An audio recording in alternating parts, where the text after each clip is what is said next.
그러므로 이스라엘 자손에게 말하기를 나는 여호와라. 내가 애굽 사람의 무거운 짐 밑에서 너희를 빼내며 그들의 노역에서 너희를 건지며 편팔과 여러 큰 심판들로써 너희를 속량하여 너희를 내 백성으로 삼고 나는 너희의 하나님이 되리니 나는 애굽 사람의 무거운 짐 밑에서 너희를 빼낸 너희의 하나님 여호와인 줄 너희가 알지라. 세계가 다 내게 속하였나니 너희가 내 말을 잘 듣고 내 언약을 지키면 너희는 모든 민족 중에서 내 소유가 되겠고 너희가 내게 대하여 제사장 나라가 되며 거룩한 백성이 되리라. 너는 이 말을 이스라엘 자손에게 전할지니라. 사랑하는 성도 여러분, 안녕하세요. 우리 일주일에 한 주간 우리 수요일입니다만 오늘 우리들에게 굉장히 특별한 날입니다. 왜냐면 우리가 지난 한 2주 넘게 같이 보았던 창세기가 마무리되고 오늘 드디어 우리가 성경의 두 번째 책, 구약의 두 번째 책인 출애굽기로 오늘 처음 넘어가는 날이기 때문입니다. 여러분, 그동안 창세기 함께 온 여러분들 격려해 주시고 잘했다, 벌써 한 권 띄었습니다. 그리고 이제 두 번째로 우리가 넘어가는 귀한 시간, 그래서 역시 이 성경으로 떠나는 즐거운 여행이 여러분들에게 정말로 즐거운 여행이 좀 되었으면 좋겠습니다. 그래서 오늘은 출애굽기를 바로 읽지 않고요, 오늘 우리가 이 출애굽기에 대한 여행을 떠나기 전에 또 잠깐 좀 지도를 보고 전체 지형지물 또 뭐 이런 것들이 어떻게 생겼나를 함께 보고, 그리고 내일부터 다시 출애굽기에 대한 이 여행, 즐거운 여행을 떠나는, 오늘은 그런 개요들 또 뭐 알아야 되는 지식들 또 뭐 챙겨야 될 것들, 이런 것들을 잠시 좀 준비하고 가는 귀한 시간들이 되었으면 좋겠습니다. 자, 그러면 출애굽기. 출애굽기를 시작하면서 여러분, 출애굽기를 우리가 짧게 표현하자면 이렇게 표현할 수 있을 것 같습니다. 두 가지로 표현할 수 있을 것 같은데, 첫 번째는 뭐냐면 하나님의 어떤 구원 사건을 하나님 폭발적으로 표출해 주신 그런 것이 바로 이 출애굽기다.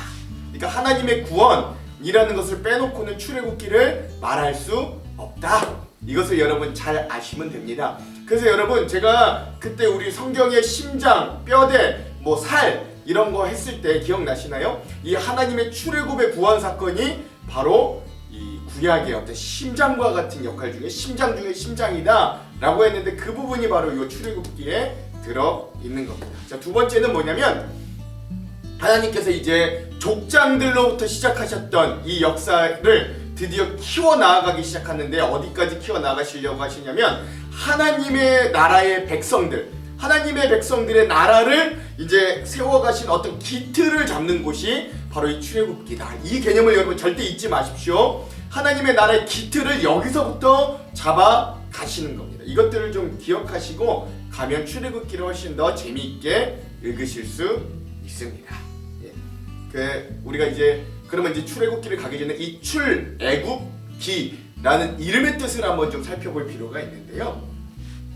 이 우리나라의 구약에서의 이름, 이 출애굽기라는 명칭은 헬라어 성경, 이 70인역이라고 번역한 이 헬라어 성경에 에스호도스라는 이름으로 되어 있습니다. 이 에스호도스를 영어로 번역을 하면 엑소더스라는 뜻이 되고요. 이 엑소더스를 우리나라 말로 의역하자면 그 의미가 뭐 탈출하다 또는 어디에서부터 출발하다, 뭐 이런 의미가 될 수 있고, 또 그래서 우리나라에서는 친절하게도 이집트에서 탈출, 애굽에서 탈출했다 그래서 출애굽기라는 이름으로 우리들에게 오게 되었습니다. 자, 그러면 개요를 한번 살펴볼게요. 첫 번째, 저자는 모세 오경에서는 다 오경 다 모세가 저자입니다.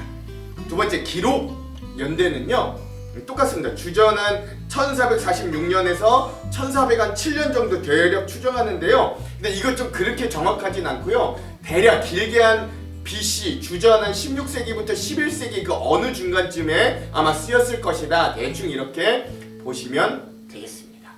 세 번째, 이 출애굽기의 그래도 가장 중요한 주제들을 한번 좀 살펴볼 필요가 있는데요. 첫 번째 주제는 뭐냐면 하나님의 구원, 그러니까 유월절이든 아니면 홍해가 갈라진 사건이든 이런 것들을 통해 어떤 하나님의 자기의 백성을 구원하심, 그리고 그것이 또 뒤로 넘어가서는 예수 그리스도의 구원을 예표하는 그런 부분들로 보실 수 있습니다. 두 번째, 뭐 앞서서도 말씀드렸듯이 하나님 나라의 기초 토대를 준비하는 겁니다. 백성을 키우시고요, 백성의 수를 키우시고요, 율법과 헌법을 주시고요, 그 다음에 또 국민을 훈련시키십니다. 뭐 이러한 부분들을 또 볼 수 있습니다. 자, 그리고 세 번째는 뭐냐면 임재하시는 하나님, 즉 백성들 중에 함께 하시는 하나님을 성막을 통해서 드디어 볼 수 있는 것이 출애굽기고요. 마지막 네 번째, 이 백성들의 불평과 원망, 그리고 그것을 바라보시 징계하시려는 하나님 사이에 모세가 중재하는 역할들을 볼 수 있습니다.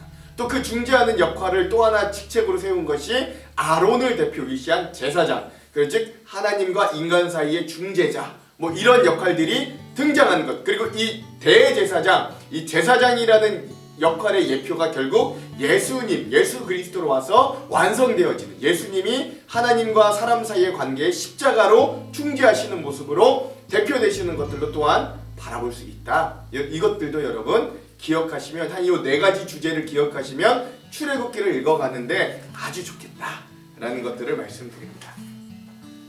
자, 네 번째 주요 장소가 있거든요. 이 출애굽기에서의 주요 장소는 이름 그대로 출애굽기니까 첫 번째는 이 탈출하는 그 땅이었던 애굽, 지금으로 치면 이집트, 여기가 바로 주요 장소입니다. 애굽에서는 고센 땅에서 주로 이 백성들이, 이스라엘 백성들이 살았고요. 라암셋이라는 곳에서 창고와 엄청난 건축에 동원되어서 굉장히 고역하고 어려움을 당했던 곳, 그리고 또 그 나올 때는 숲곳이라는 곳에 잠깐 머무르는 이런 것들이 보통 애굽의 주요 지형이다라고 할 수 있습니다. 또 한 군데가 등장하는데요. 출애굽기에서는 이제 애굽에서 탈출하고 난 이후에는 광야에서 주로 생활하고, 여기서부터 이제 가나안 땅에 이르기까지 주로 이 성경의 배경이 광야라는 것도 기억하십시오. 뭐 신광야, 신의 광야, 바람 광야 등 뭐 이런 광야들이 또한 있습니다. 여러분 지도 한번 보시면 되겠습니다. 네, 다섯 번째 주요 인물은요, 당연히 첫 번째 모세겠죠. 여기 드디어 모세가 등장합니다. 그래서 하나님의 구원을 이끄는 어떤 영적인 지도자, 그리고 정치적인 지도자 모세를 볼 수 있고요. 두 번째 아론을 또 볼 수 있습니다. 그래서 모세의 친형이자 이 제사장 그룹의 시초, 때로는 뭐 실수하기도 하고요. 하여튼 이런 아론의 모습을 볼 수 있고요. 마지막 세 번째 주요 인물은 바로 왕입니다. 그러니까 초반부를 이끄는데 이집트의 파라오 왕, 애굽의 왕 바로라고 할 수 있는 이 주요 인물들도 여러분 한번 잘 기억하시기 바랍니다. 자, 그러면 여섯 번째, 우리 출애굽기의 구조를 좀 한번 살펴볼 필요가 있는데요. 이 창세기 구조 기억나시나요? 1장부터 11장까지 원역사, 12장부터 50장까지는 족장시대, 이렇게 나뉘어졌던 것처럼 이 출애굽기도 상반부와 하반부 이 두 가지 구조로 볼 수 있는데, 첫 번째 상반부의 구조가 어디냐면 1장에서부터 18장까지 이 출애굽 시대, 정말로 이집트, 애굽에서 하나님이 그 백성을 탈출시키는 이야기가 1장에서부터 18장까지 등장합니다. 그래서 첫 번째, 엄청나게 번성한 이스라엘 백성들의 어떤 고난, 부르짖음이 있었다면 하나님이 이제 그런 부르짖음을, 자기 백성들의 부르짖음을 들으시고, 두 번째 모세를 들어서 애굽을 10가지 재앙으로 치시고, 그 마지막 하이라이트가 유월절 사건이죠.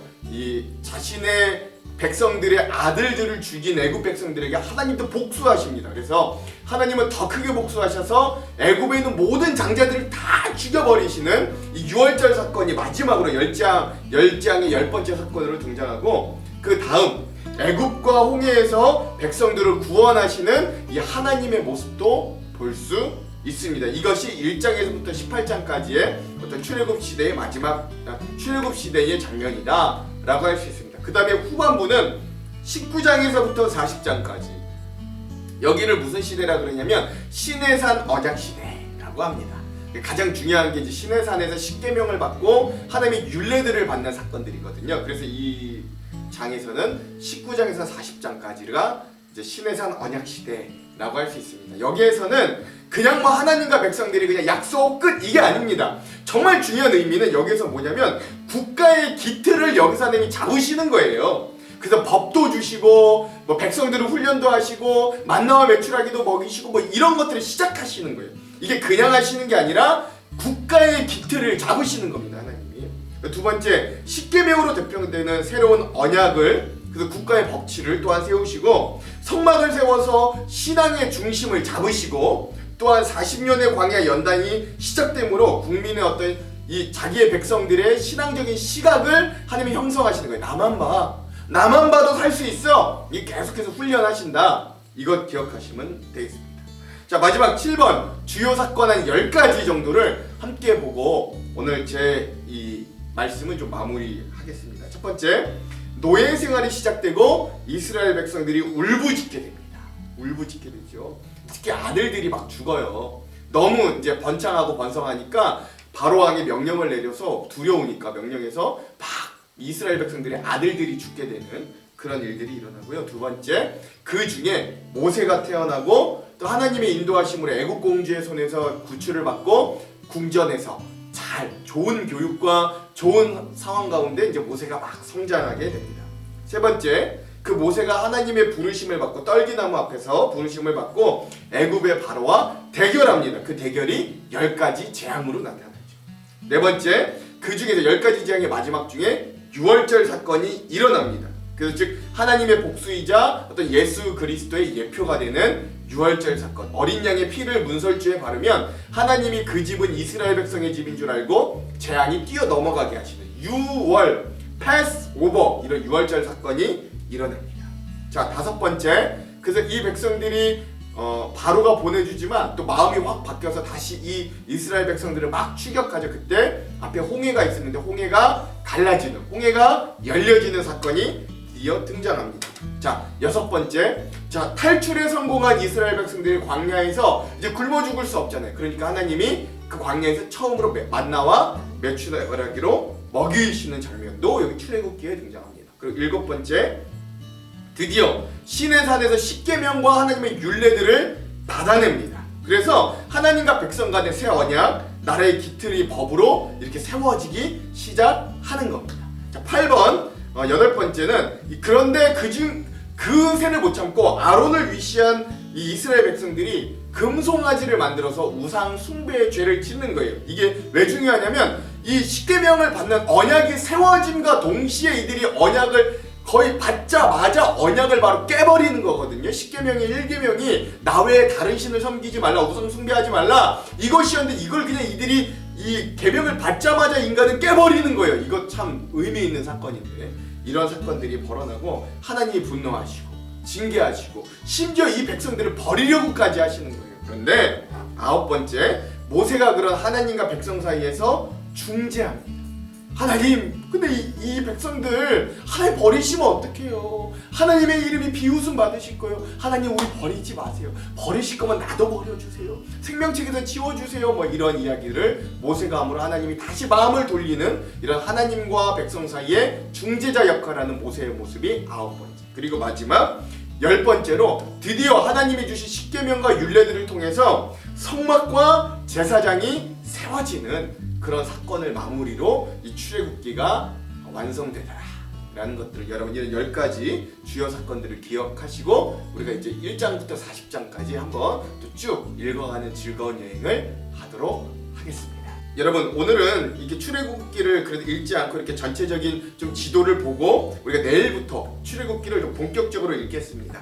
오늘은 그래서 이후에 성경 에센스 출애굽기 편이라고 우리 횃불 트리니티 신학대학교 총장님이신 김윤희 박사님이 한 5분에서 6분 정도 이 출애굽기를 간략하게 설명하시겠는데 너무 탁월해서 여러분들과 함께 공유하고 나눕니다. 그 영상 이후에는 또 이 출애굽을 배경으로 만든 찬양 요게벳의 노래 라는 이 염평한 님이 부르신 요게벳의 노래 찬양을 듣고 오늘 영상을 마무리하도록 하겠습니다.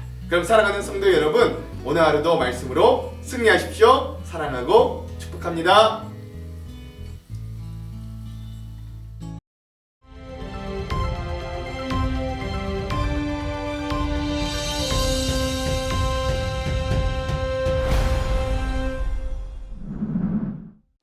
안녕하세요. 이번에는 출애굽기에 대해 살펴보겠습니다. 출애굽기라고 하면 찰턴 헤스턴 주연의 10개라든가 드림웍스가 제작한 애니메이션 이집트 왕자의 장면들이 떠오릅니다. 출애굽기 1장을 펴면 야곱의 70명 가족들이 이집트로 이주해서 생육하고 번성하여 큰 민족을 이룬 장면이 시작됩니다. 한 국가를 이룰 만큼 불쑥 성장한 이스라엘 민족을 만나게 됩니다. 이렇게 되는 데까지 400년이란 세월이 걸렸습니다. 하지만 불행하게도 이 민족은 이집트의 바로 밑에서 노예 생활을 하고 있었습니다. 당시 이집트는 기원전 16세기로부터 11세기에 이르는 신왕국 시대에 속해 있었으며 가장 번영한 시기였습니다. 출애굽기의 헬라어 제목은 에스호도스로 탈출이라는 뜻입니다. 영어 성경도 그 영향을 받아 엑소도스로 이름을 지었습니다. 반면 우리말 성경은 좀 더 친절하게 이집트로부터의 탈출기임을 밝혀 출애굽기, 또 출이집트기로 지었습니다. 출애굽기는 구원, 시내산 율법, 성막이라는 주제로 크게 세 부분으로 나뉩니다. 이집트에서의 구원을 다루는 첫 번째 부분인 1장에서 18장은 야훼가 어떤 분이신지 보여주는 계시의 중대한 기점을 제공합니다. 이분은 창세기에서 가르쳐준 창조주이시며 만국의 주권자 되신 분이십니다. 이스라엘 백성들은 이집트를 탈출하여 야훼의 능력을 경험하게 됩니다. 동시에 우리도 그분의 능력을 경험하게 됩니다. 이집트에서의 구원은 하나님의 구원 사역의 전형으로 구약 구속사의 정점을 찍습니다. 10가지 재앙은 이집트의 거짓 신들과의 우주적 대접전으로 이집트의 모든 신들에 대한 심판이요, 이집트 민족과 만방의 여호와가 어떤 분이신지를 계시합니다. 이 부분은 첫 유월절, 홍해가 갈라짐, 구름기둥과 불기둥, 만나와 메추라기, 반석에서 물이 남과 같은 표적과 기사로 가득합니다. 출애굽기 1세대만큼 하나님의 능력과 기적을 경험한 세대는 없습니다. 두 번째 부분인 19장에서 24장은 시내산 율법을 다룹니다. 이 부분에서는 이스라엘이 여호와의 백성이 되는 시내산 언약식을 체결하고 이에 맞추어 율법을 주십니다. 이스라엘 국가의 근간이 되는 십계명과 함께 구체적인 상황에 적용할 수 있는 다양한 판례법을 주십니다. 이것으로 이스라엘은 여호와를 신으로 모신 고대 근동의 다른 나라들처럼 신과 율법을 가진 정식 국가로 탄생하게 되며 여호와의 선택된 성민으로 출발하게 됩니다. 여호와께서 시내산에 강림하시는 19장의 현현 장면은 그분의 거룩하심을 보이시고 이스라엘 백성뿐 아니라 우리도 함께 그분을 경외하도록 초대하고 계십니다. 마지막 부분인 25장에서 40장은 성막에 대한 내용입니다. 성막을 지으라는 지시와 함께 실제 성막을 완성하여 여호와의 영광이 성막에 충만한 장면으로 마치게 됩니다. 성막은 백성 중에 거하시는 하나님의 현존을 상징하며 하나님과 교제하고 만나는 예배의 방법을 예비해 주신 것입니다. 성막은 여호와께서 그들 가운데 함께 하신다는 증거입니다. 이렇게 출애굽기의 주제는 여호와의 구원의 능력, 율법으로 대변되는 하나님 백성들에 대한 거룩한 요구, 성막으로 상징되는 교제와 예배의 초대라고 할 수 있습니다. 출애굽기는 신약과도 밀접한 관계가 있습니다. 특히 예수님의 사역과 깊은 연관성이 있습니다. 모세는 인류의 구원자 예수님의 그림자이며 출애굽기의 구원은 예수 그리스도의 인류를 향한 구속사역의 그림자입니다. 대제사장 아론은 만민의 대제사장이신 예수님의 그림자이며 만나는 생명의 떡이신 예수님의 그림자입니다. 십자가 사건은 유월절을 기념하는 절기에 일어났으며 예수님은 유월절 양으로 친히 우리 모두를 위한 영원한 희생제물이 되셨습니다.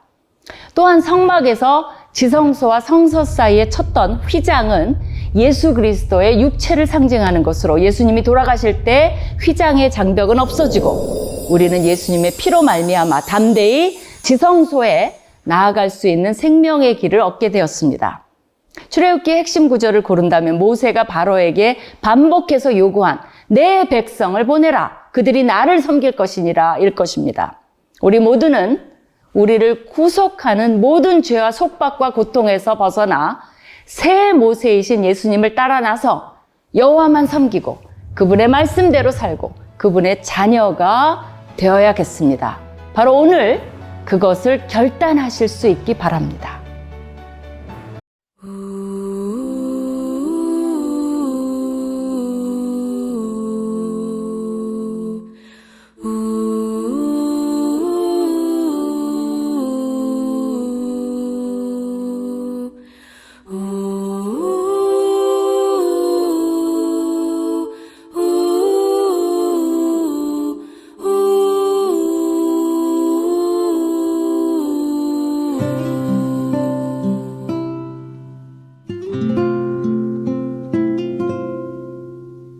큰 갈대 상자 물이 새지 않도록 역청과 나무진을 칠하네. 어떤 맘이었을까 그녀의 두 눈엔 눈물이 흐르고 흘러. 동그란 눈으로 엄마를 보고 있는 아이와 입을 맞추고 상자를 덮고 가까이에 띄우며 간절히 기도했겠지. 정처 없이 강물에 흔들흔들 흘러내려가는 그 상자를 보며 눈을 감아도 보이는 아이와 눈을 맞추며 주저앉아 눈물을 흘렸겠지. 너의 삶의 창주인 너의 참 부모이신 하나님 그 손에 너의 삶을 맡긴다. 너의 삶의 창주인 너를 이끄시는 주 하나님 그 손에 너의 삶을 드린다.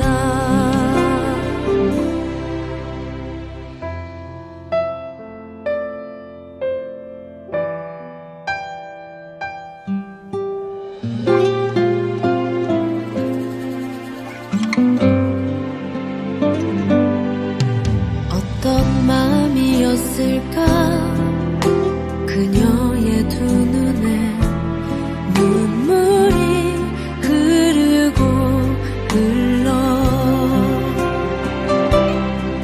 정처 없이